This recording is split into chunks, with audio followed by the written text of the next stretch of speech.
This is the Lone Crater YouTube. We hope this video helps. You start by opening settings right away. Click the time in the lower right, then the gear icon. This takes you to system settings. Once done, make sure your Chrome OS is updated so options behave predictably. You'll need to navigate to the apps or device sections. Don't waste time on extensions. Now look for sound or notifications.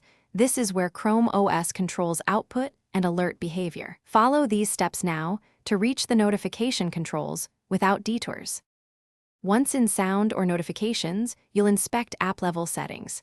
You see that many apps only offer toggles, not tones. Chrome OS intentionally limits per app sound selection.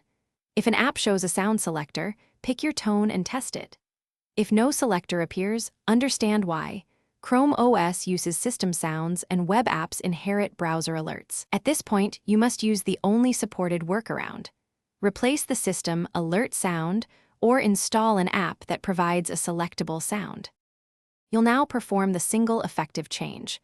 Swap the system notification sound or use a third-party app that overrides alerts. If you replace the system file, follow precise file naming and permission steps, then reboot to apply.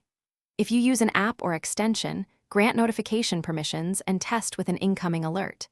If sounds don't change, make sure the volume isn't muted, sign out and back in, and reboot if still failing. Verify you have the correct file path and correct OS build.